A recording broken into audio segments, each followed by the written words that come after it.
a Série D é um campeonato traiçoeiro, né?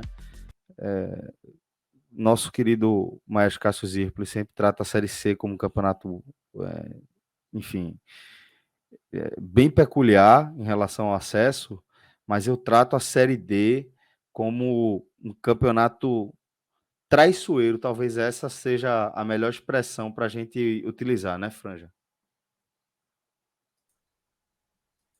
É traiçoeiro. Primeiro que são 3 mata-mata que ele vai ter que passar, né? Ele joga a fase de grupos, tá? Pelo regulamento, veja, a gente espera que nunca seja surpreendido pelas zebras, mas o regulamento, em tese, não é nada do outro mundo passar, né? São grupos de 8, e aí ele tem que ficar entre os 4. Veja bem, se o Santa Cruz ficar em 4º lugar no grupo, ele passa para a próxima fase. Certo? Não pode ficar em 5º. Agora, é pedir demais que na Série D, num grupo com 8 times, o Santa Cruz não fique do 5º para trás. Eu acho que não é pedir demais. Fique pelo menos em 4º lugar, né? Na metade de cima. Tá? Você divide aqui um grupo, dividir em 2 partes, fica em cima. Isso para passar de fase. Claro que se você passar em primeiro é melhor. Tá? Mas, assim, para passar, basta ficar na metade de cima. Ainda mais, né? Quando você tem um time com a tradição do Santa Cruz no meio de uma Série D, né? Aí você tem... o Santa Cruz demorou para sair da Série D ali 3 anos, porque muitas vezes tinha time para sair, né? Não que fosse grande time, tá? O Santa Cruz, o melhor time do Santa Cruz, naquela trajetória ali da Série D, foi realmente o time que saiu em 2011. De fato, ele era bem melhor do que os outros. Mas mesmo nos outros anos, você percebia que o Santa Cruz tinha time para sair. Tá? Não estou dizendo que era grande time, mas sair da Série D tinha. Tinha potencial para isso, tinha condições para isso. Só que aí entrava o fator necessidade de ganhar. O mínimo, né, Franja? Teve. Ali teve o time ano ali acho que na estreia, na Série D, estava dependendo do Central. Porra, você tá depender do Central e ver o Central pipocar ainda. Mas, porra, é enxergar em que nível, em que estágio o Santa Cruz chegou. De precisar... E o Sanguíneo perdeu o jogo dele. E perdeu o jogo nem a sua dele, parte exatamente. Perfeito, agora, bem lembrado. O que eu queria, porque assim, tem a responsabilidade de ganhar vai ser do Santa Cruz, tá certo? Se você pega um time que não tem tanta tradição no futebol brasileiro e você joga ali no mata-mata contra o Santa Cruz, então tem a pressão, ela tá toda do lado do Santa Cruz, e por isso que ela pode ser um jogo extremamente traiçoeiro para o Santa Cruz, né? Então isso aconteceu algumas vezes, tá? Você pegava o Arruda ali cheio, mas assim, se você... E tá todo mundo apoiando, mas se você jogando contra um time de menos peso de camisa, um time de menor tradição, acabou o primeiro tempo e você não conseguiu fazer o gol, a torcida começa a se irritar. Eu tô botando acabou o primeiro tempo aqui, mas de repente 20 minutos já é suficiente para a torcida começar a pegar no pé daquele jogador que errou 2 jogadas, sabe? A começar que passou pelo da bola. Sarrafo, né, Franja? Pelo nível de intolerância da torcida com o fato de o time já estar nessa situação, né? É terrível, pô. É um cenário muito difícil, pô. Nenhum torcedor do Santa Cruz faz uma projeção do tipo, galera, vamos pensar o seguinte, vamos ser realista aqui, se a gente conseguir dentro de 3 anos sair da Série D, ninguém está dizendo isso. O que todo mundo está dizendo, e aí vejam a frase é, sair da Série D é obrigação, tá certo? Então, essa frase, ela está inserida ali no dia a dia do Santa Cruz, tá? Do jogador. Ele entra em campo sabendo que o torcedor, certo, espera que saia daquilo ali. Ninguém quer saber como. Ninguém está esperando espetáculo, ninguém está esperando que o Santa Cruz ganhe todo jogo de 8-0. Ninguém está esperando isso. O que o torcedor, o clima, digamos assim, entre a torcida do Santa Cruz dê um jeito de sair. Não me interessa como vai sair, não quero saber qual é o jeito, mas tem que sair. Ganhe os jogos que forem precisos ganhar para sair. Então, a pressão, ela existe, isso é um fato. A pressão existe e não tem como o jogador de Santa Cruz fazer de conta que não existe a pressão. A pressão existe e o elenco sabe que existe. Então, a Série D pode ser traiçoeira por causa disso. Tá certo? De se, por acaso, essa pressão jogar contra. Tá? Perfeito. Então, Minhoca, se você quiser explicar um pouquinho mais, só para descrever para a galera como funciona, com que grupo o Santa cruza na fase seguinte, só para a gente botar a luz também na questão do regulamento da quarta divisão, você fica à vontade, meu cara. A gente teve mudanças, né, nos últimos anos. Antigamente não, né, até alguns anos atrás eram 68 equipes que disputavam a Série D, e aí dessas 68 era dividido em 17 grupos. Desses 17 passavam os 17 primeiros colocados e os 15 melhores segundos colocados. Eram grupos de 4 na época, e aí veio sempre ali com o seu chaveamento de acordo com a colocação, quais eram os segundos que eram eliminados, quem era o pior primeiro colocado ficava no outro lado, né, e enfrentaria um dos primeiros colocados, e aí se fazia ali o chaveamento. E aí, nos últimos anos, a CBF reduziu para 64 clubes, as quatro últimas federações só tem um representante agora, e a gente tem agora 16 grupos com 8 grupos com 8 equipes. Isso. 8 grupos com 8 equipes, e aí é aquela lógica, né? Metade dessas equipes passam para a segunda fase. E aí a gente tem ali uma definição de chaveamento de acordo com a colocação de cada equipe, né? Por exemplo, o primeiro do grupo A1 pega o quarto do grupo A2. O segundo do grupo A1 pega o terceiro do A2. Então é A1 com A2, A2 com A3, A5 com A6 e A7 com A8. Esses são chaveamentos logo da 16 avos, né? 16? 16 avos de final. Isso, 16 avos de final. Exatamente. 16 avos de final. Aí depois. Tem certeza que é 16 avos? Porque, 16 avos final. Passa 32, 16 avos de final. 16 avos, isso.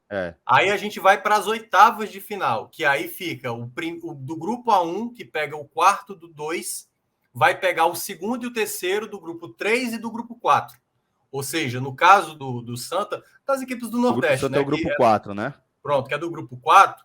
Se o Santa for primeiro, ele vai pegar o quarto do 3, certo? Do grupo 3. E se ele passar para as oitavas de final, ele vai pegar o segundo ou o terceiro do grupo, o segundo do grupo 1 e o terceiro do grupo 2. Esse é o chaveamento. Até chegar às quartas de final. Quando chegar nas quartas de final, sobrarão 8 equipes. Aí a soma, o acumulado de pontos, vitórias, saldo de gols, gols marcados, vai definir do primeiro até o oitavo. Né? Das 8 equipes classificadas, vai fazer uma classificação dessas 8 equipes classificadas para as quartas de final. Aí o primeiro pega o oitavo, o segundo pega o sétimo, o terceiro pega o sexto e o quarto pega o quinto. E aí tem exatamente os duelos que valem acesso. Então é a mesma sistemática de antes, 3 mata-matas para definir o seu acesso, só que aí já tem o direcionamento de como vai ser o chaveamento, certo? Então, depende muito ali da colocação. Se o Santa, por exemplo, for segundo do grupo 4, ele já pega o terceiro do grupo 3. Então, assim, já é certo que se o Santa avançar, ele vai pegar um adversário do grupo 3, do grupo A3, como os adversários. Não sei se você tem a lista aí. Retrô, América de Natal, Icasa, São Paulo Cristal, Souza, Afogados, Globo e Crato. Esses os 8 times do grupo 3, né? Na primeira rodada do grupo 4, o grupo do Santa, além do 0-0 com o Lagarto, tivemos outros 2 empates, 1-1 entre Juazeirense e CSE e 1-1 entre Jacuipense e Sergipe, e a vitória do Asa por 1-0 sobre o Atlético de Alagoinhas, né? Com isso, o Asa, obviamente, é o líder isolado, e a gente tem outros 3 times, outros 6 times, né, com 1 ponto cada um, e o Atlético na última posição.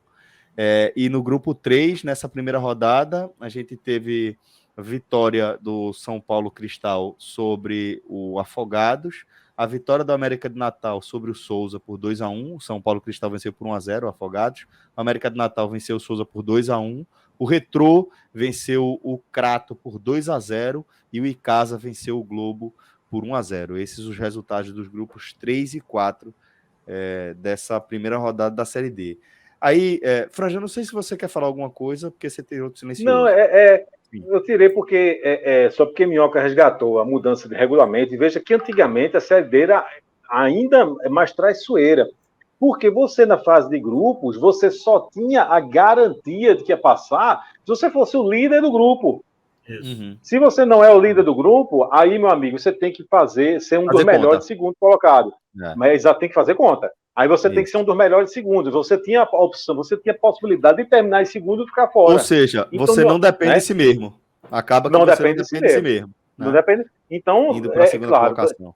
Exatamente. Aí veja como era traiçoeiro. Porque num campeonato assim, um tiro muito curto da fase de grupos, se você estreia empatando, como o Santa Cruz estreou, veja, o Santa Cruz estreou empatando, não foi?